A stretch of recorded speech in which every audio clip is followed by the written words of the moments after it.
টাকাই যে অনেক সময় দুনিয়ার সবচেয়ে বড় বাঁশি, ক্রিকেটে সেটা বোঝাতে আলাদা করে কিছু বলার দরকার পড়ে না।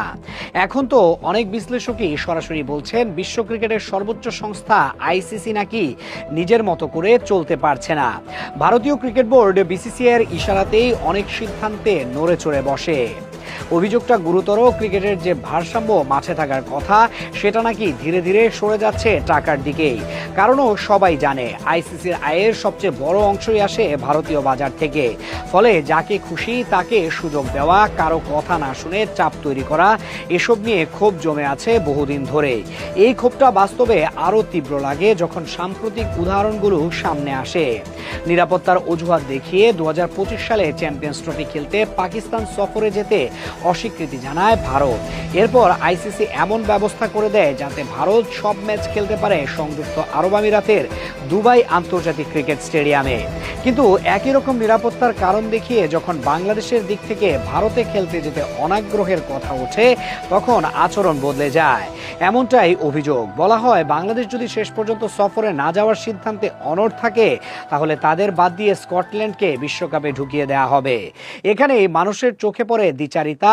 এক দেশের জন্য নিয়ম আলাদা, আরেক দেশের জন্য আলাদা। তখনই কথাটা ঘুরে ফিরে আসে, আসলে এখানে খেলাটা ক্রিকেটের নয়, টাকার আর ক্ষমতার। আধুনিক ক্রিকেটে ক্ষমতার মাপকাঠি আর শুধু মাঠের পারফরমেন্সে আটকে নেই। এখন আসল ক্ষমতা বোর্ডরুমে, টিভি সম্প্রচার চুক্তিতে আর রাজস্ব বন্টনের অঙ্কে। আইসিসি একসময় বিশ্বজুড়ে ক্রিকেট ছড়ানোর উদ্দেশ্যেই গড়ে উঠেছিল। রাজস্ব বন্টনও তুলনামূলকভাবে ভারসাম্যপূর্ণ ছিল। কিন্তু স্যাটেলাইট টেলিভিশন আর ডিজিটাল যুগ এসে পুরো অর্থনীতি পাল্টে দেয়। আর সেই বদলে সবচেয়ে বড় সুবিধাভোগী হয় ভারত।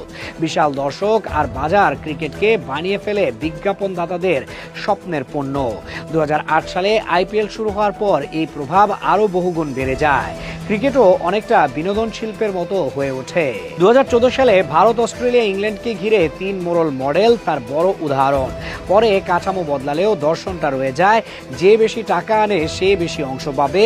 এখন বলা হয় আইসিসির রাজস্ব কাঠামোর সবচেয়ে বড় অংশ পায় বিসিসিআই।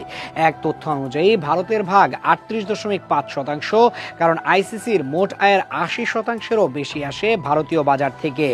বিসিসিআইয়ের যুক্তি সোজা, আয় যার নিয়ন্ত্রণ তার। কিন্তু এই নীতি যদি একচোখা হয়ে যায়, তাহলে ভারতের আধিপত্য কমবে না, বিশ্ব ক্রিকেটও সত্যিকার অর্থে সবার খেলায় পরিণত হবে না।